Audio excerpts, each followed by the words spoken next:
there, wonderful people. I'm hoping that you are all well. Now, this wasn't a planned video, but I just thought I might as well just turn camera on and show you what I'm about to do. So, I put a video up a while back of me sorting this tank out. These are my Leleupi, which are one of the smallest cichlids out there. They are substrate layers, so they spawn in substrate. So they dig little caves out and they lay their eggs and all of the things. Now we watched in the last video me doing the tank and them having fry and all of this, right? So these I'm going to try and do it so I don't spook them. But these ones right here, whoa, God, they are fry. These are the fry that you watched when they were itty bitty tiny, and obviously the bright yellow ones are the adults. So you've got over here is the big adult, oh God, the big adult male, and then, or the dominant male out of them, and then obviously the slightly smaller ones are the females, and then these little ones that are hovering about here are the fry. So as you can see, what quite often happens with sands as well is you end up with little particles on the glass and things like that, but we're not worried about that so much. What I am going to do is, as some of you may be aware, I am redoing the fish room, and every single tank is going to get a complete rescape and a complete redo as part of the overhaul, if you like. So there's lots of little projects going on in here, all sort of happening all at the same time, because it's as and when I can get bits in and do other bits, and sometimes I need help moving stuff, which can take a while. Sometimes I need help cutting stuff, which can take a while for me to get the help required. So I've ended up with lots of little projects all going on at the same time, and quite possibly not one of them is actually finished yet. But still, I'll get on with it. So we're going to rescape this tank out. Now the reason for this, obviously, other than the fact of I'd like the tank to look a little bit nicer, a little bit more appealing, and I'd like a different look to the tank. Also, it's time for the fry to move on. So I am sending those off to someone that I supply with fish fairly regularly. So she's going to take them from me at the weekend. So today is a Friday. And I'm going to drop these fish off to her tomorrow. Now, as you can tell, they are quite spooky, and there's a lot of rocks in there and things that they can go and hide in. So what I've decided to do is do the catching of all of the fish and the fry and the breakdown of the tank in one day. So what I'm going to do, because as soon as I start moving stuff in this tank, all the rocks and everything else, the water column is going to get so dirty, it's unbelievable. Just because it's the way that the tank's been scaped out. Water quality wise, testing absolutely fine, everyone is nice and healthy, not a problem. But obviously when you have a lot of decor in a tank, you get a lot of crud hiding behind it. So we're going to sort this out today. So I'm going to take, first step is I'm going to take all the decor, all the rocks, the bits of wood in there, everything's going to come out. The water column is going to get absolutely filth. I'm going to allow that to settle for a little bit, and then I'm going to catch every single fish out, pop them into a holding tank, which is on the other side of me here. They're all going to sit in there. The waters was all set last night, clean, up to temp, got oxygen running in it, they'll be fine. And then basically at that point I can then clean the tank, drain it all down, rescape it, refill, and then my adult breeding group will be returned to the tank, but the fry will stay in the holding tank ready for me to bag up and take off tomorrow, first thing tomorrow morning, to their new temporary home until they get moved on again. So this is what we're going to do.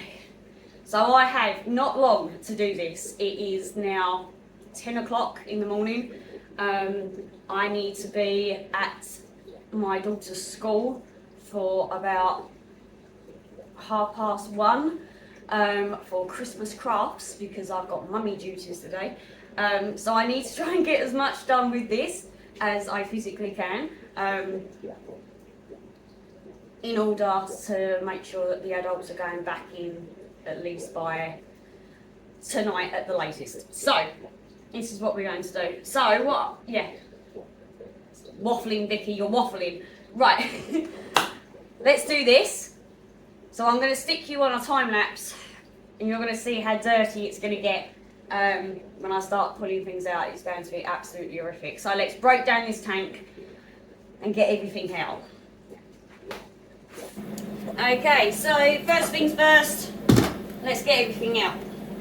Let's make a mess.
Okay, so now we wait.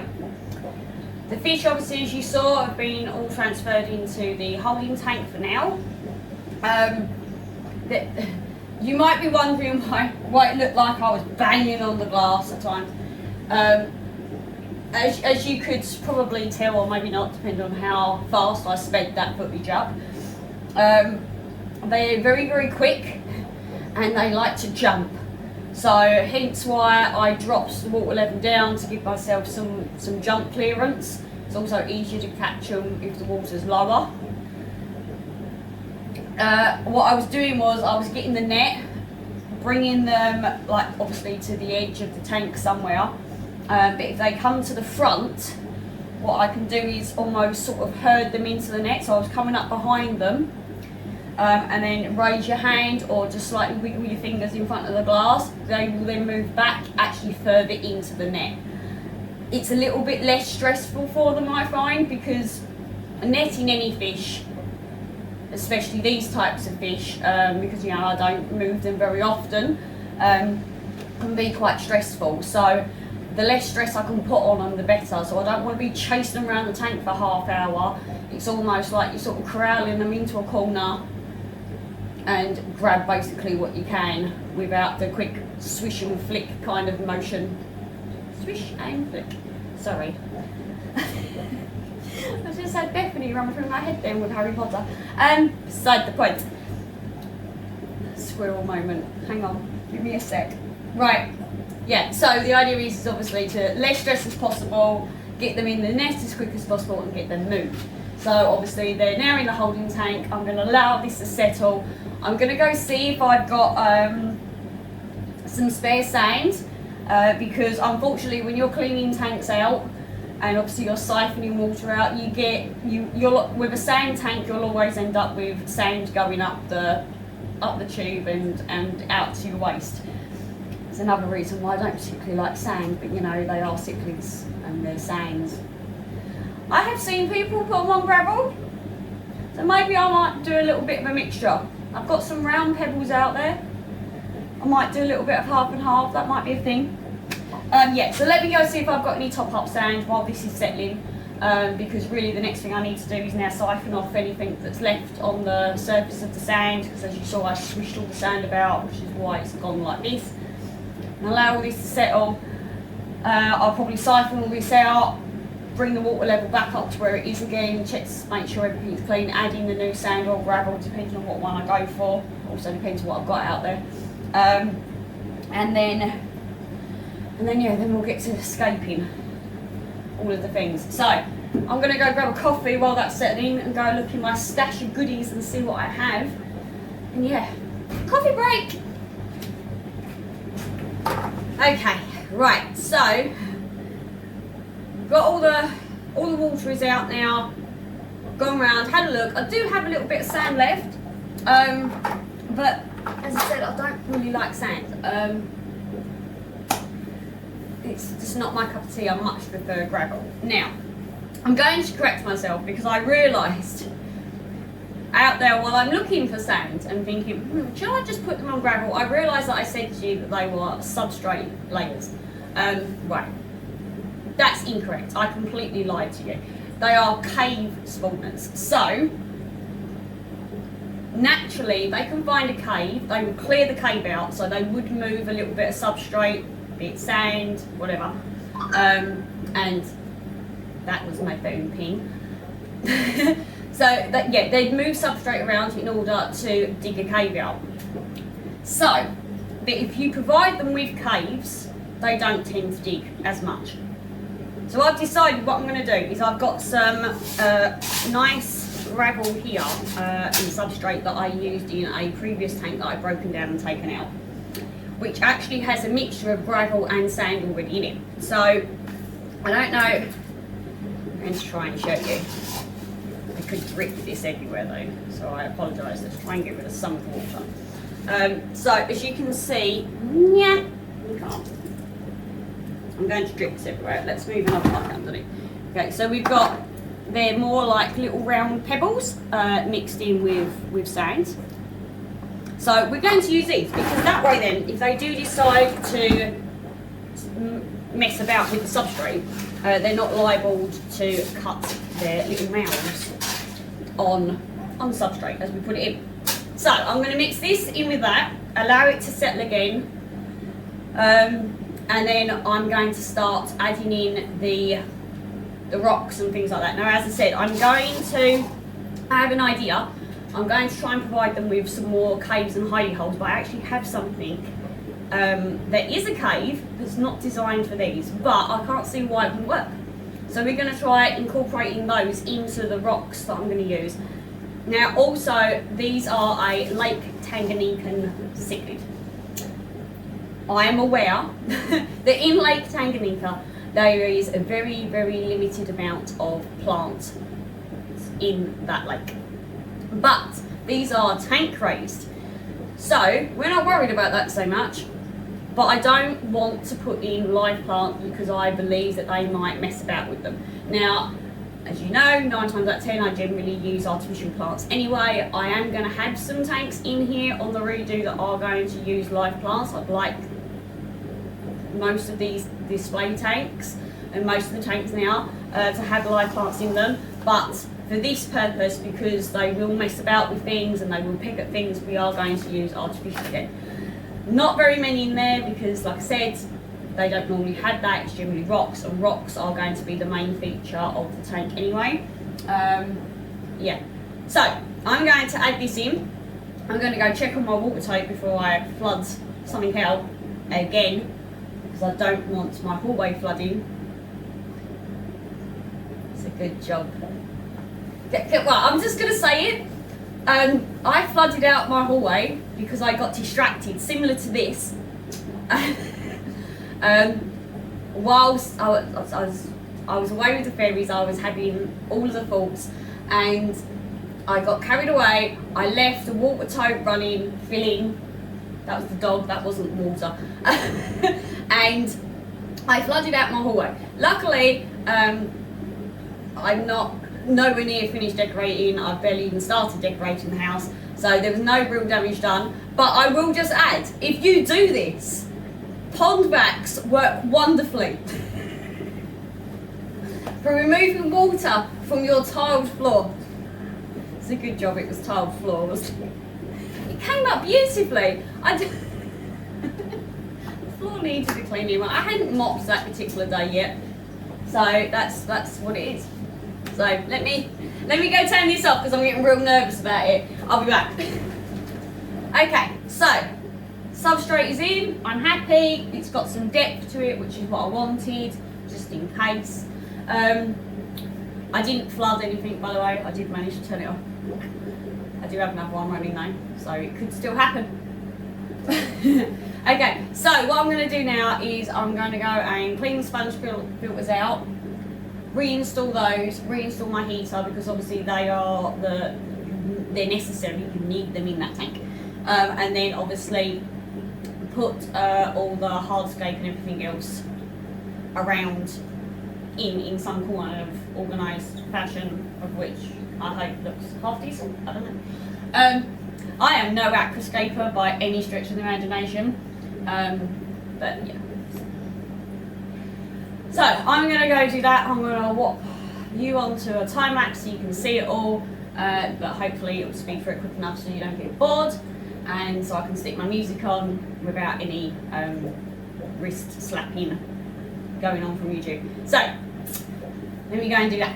Let me go get my rocks. No, sponge filters. Sponge filters first, Vicky.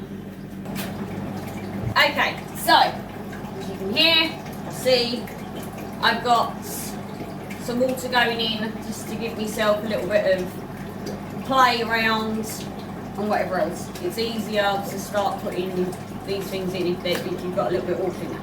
Okay, right, before I start all that, I wanted to explain to you what I meant by the caves. So, I used to breed a lot of placos. So I have a lot of these laying about that are not really doing very much. I've got plans for a few of them, but I've got, I wouldn't say copious amounts, but I've got quite a few. So I thought, that's a cave. So if I was to surround this with rocks and things, like I said, if you provide them with a cave, they'll use the cave. So I'm going to be using this, which is a terracotta sort of, it's like a pot. Yeah, so I've got 5 of those in, and I thought that would probably be plenty to use for me just to dot about around, so I can do that. So the first things I'm going to do is place those into the tank, and then start adding in my bigger rocks and things like that and working them around them and probably moving it all about like several times until I'm happy with how it looks. So I'm going to allow this to fill up just a little bit more so I've got a little bit more water play, start cracking on, bringing my rocks in and whatever else, and then we'll get to it. It is now, yeah, distractions. Okay, I don't know. I'm hoping I'm going to get this finished today. It could be like late at night by the time I get this finished. But as long as it's done, I don't care. Yeah, so let me go turn this water off and let's get on with it.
Okay, so we're just now going to fill it up, and what I'll do is I will turn on the sponge filters, turn the heat on, and I'll leave it for 10-20 minutes or so just for everything to settle, because obviously, as you can tell, there's a lot of debris in the water column, where obviously I've added more substrate and I've put in rocks and added in all of the scape and the decor and the wood. So yeah, it's going to get a little bit messy. So really quick to salt. I'm just going to leave it for 10-20 minutes with the air on, just for everything to settle. Give it a quick vac out, clean everything up a little bit, top back off again, and then it's literally then just waiting for it to come to temp, which again won't take very long because I preheat all my water.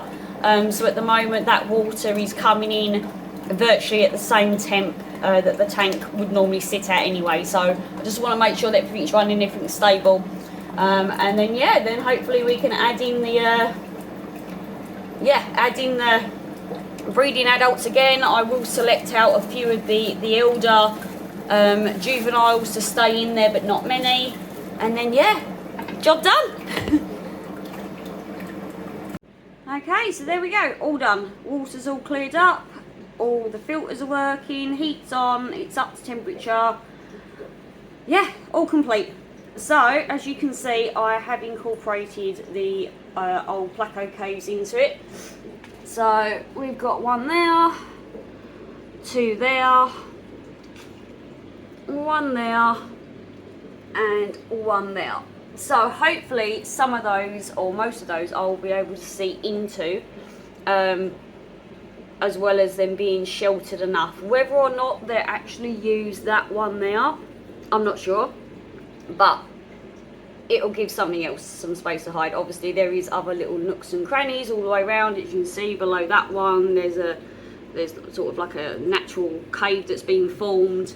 There's some behind there. So yeah, there's bits everywhere where everyone can go hide, go do what they want. Like I said, put more substrate in, put some of the gravel back in. I do like this gravel. I think it's a nice compromise. So hopefully everyone will be nice and happy. I've got some plants, or some fake plants in there, which is giving it a bit of green. So yeah, so tank done. All there is left to do now is separate my breeding group and a couple of the juveniles out, which I'll only pick like one or two probably, just to go with the breeding group that's there already, pop them back in, and then tomorrow it will be off with the youngsters to go and take them to where they're going.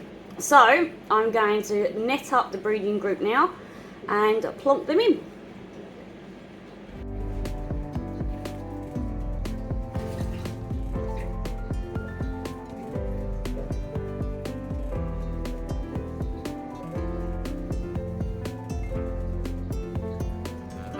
Okay, so there you go, breeding group back in.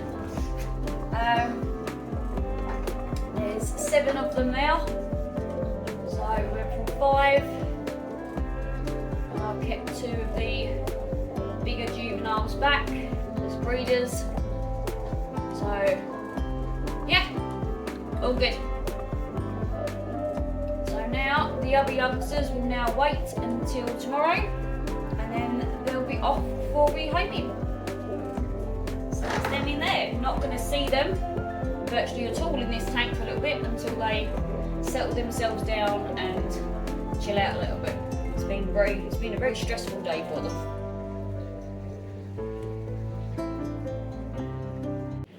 And good morning. Okay, it's the next day. I'm going to bag up the juveniles to take away. I found all my stuff. But I thought what I'd do is I'd show you how, I don't know, I'm sure you all know how to bag fish, I don't know. But yeah, I'm going to bag fish on camera and let you watch me do it, I suppose. You don't need to watch fish going in bag, but I've heard a few people turn around and say, why'd you do that to your bags? And I'm going to show you what I do to my bags and why I do it to my bags in a little bit. So let me just bag up these fish put them on my work surface, and then I'll walk the camera around so then you can watch me do what I do. So, you grab a bag. Oh God. And get this done. Okay, so there we have our little Leleupi juveniles. I've put 10 into each bag, so I've done one bag. This is the second 10. So right, obviously I put about that much water in there. That might even be a little bit overkill for what I normally do, if you could actually see it.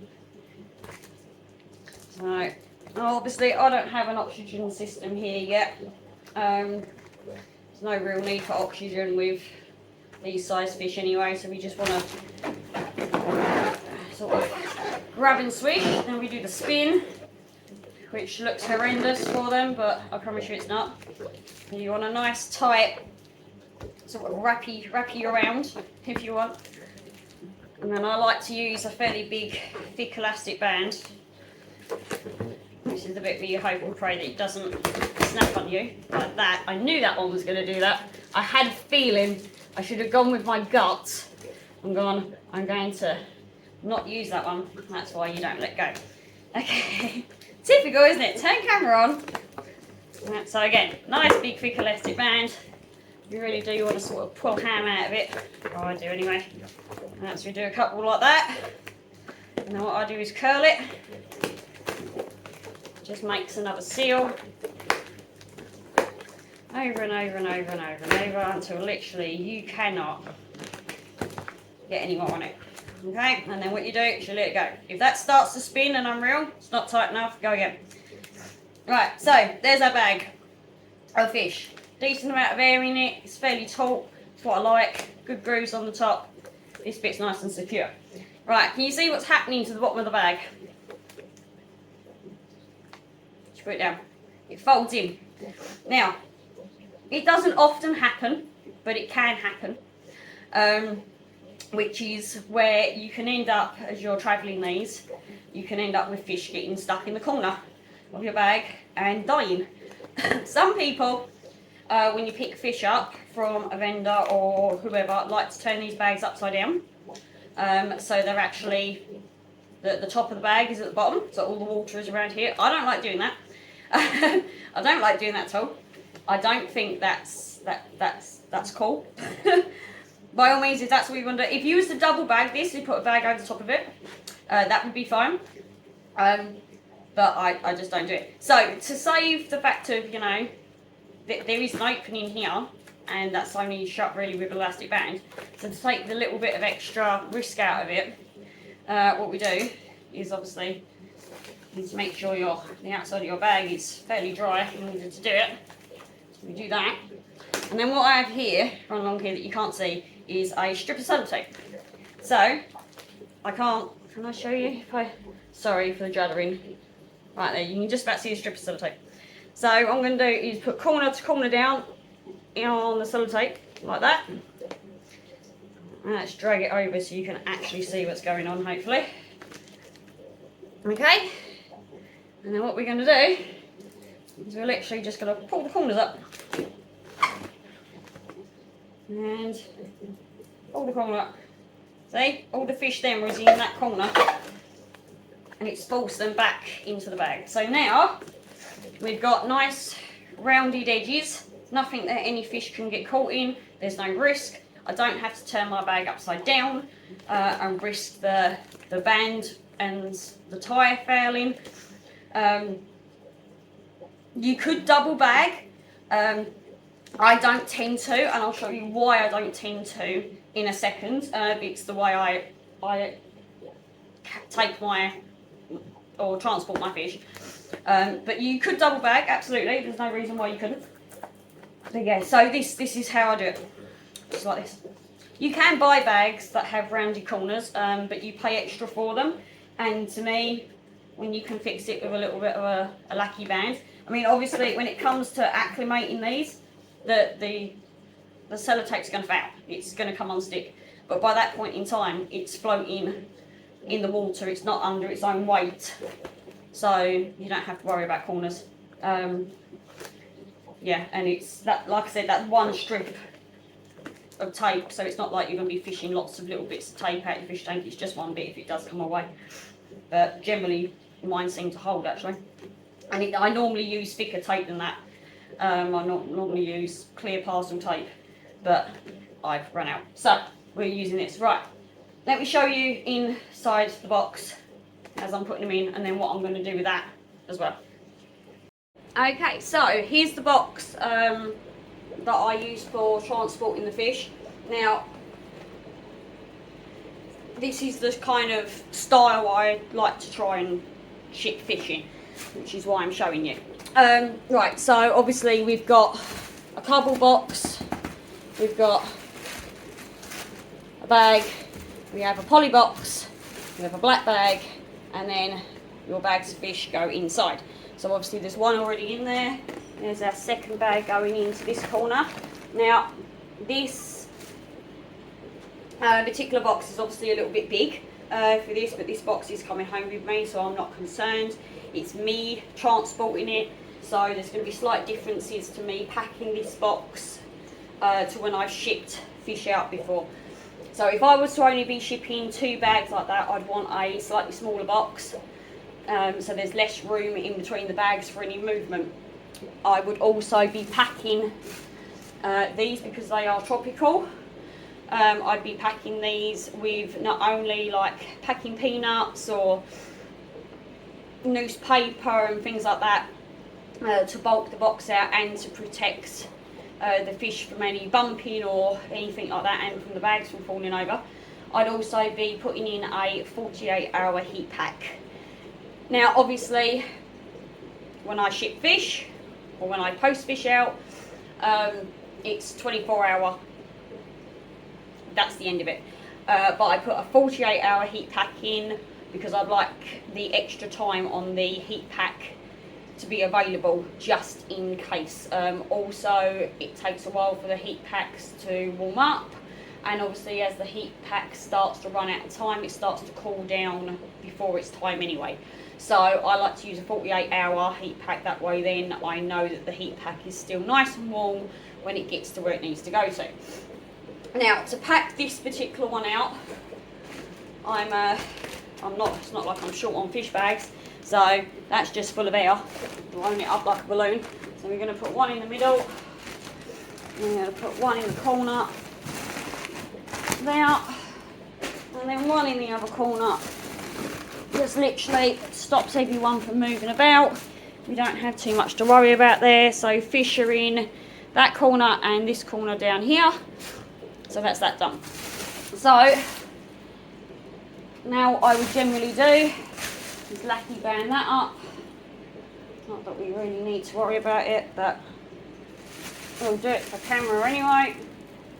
Like I said, this is me transporting. I know how far they're going. I know that I can keep this warm. This box has been in here overnight, so the box is warm. Oh, well, warm, you know what I mean. It's ambient temperature. It's not like I've just fetched it in from a shed or an outbuilding. So I know that's warm. So, right, there we go. Loose tie up on that. Lid goes on. Nice and firm. You pull this up and over. Sorry for the rattling in your ear roll. Okay, do this. Just tuck and fold that in. And then, yeah, then the box will be, obviously, again, if it was shipped, the box would be done up properly, taped all over. I would put a live fish on, blah, blah, blah. But it's not. This is me transporting fish, so we're not going to worry about it. So yeah, I'll just do this box up and then pop it. So I'm just going to slide it out the way because I can't get the hood up. See, I mean, it is that it says please keep box up this way, blah blah blah. So yeah, there we go. So I'm going to pop this into the car. Well, I'm not. I'm gonna. See, look, this box in the attic, bless it. So yeah, I'm gonna pop this box into the car, and then I'm gonna make my way over and deliver these off. Okay, so that's it then. As you can tell, it's getting dark. I'm finished for the day. Sorry, there's a bird that just flew past me, distracted me. Yep, so fish were dropped off. I stayed there until after they'd acclimated and she released them into the tank like I always do, just to make sure everything's all good and there's no problems. Helped her out a little bit, discussions were had, ended up being there for slightly longer than expected. Came back, had to shoot to the shop quick, go and grab some shopping, and yeah, came back, sort the horses out, polytunnel's all good. So that is it for today. So I'm going to love you and leave you people, and until the next time, I'll see you later. Bye. Coffee time. I need a coffee.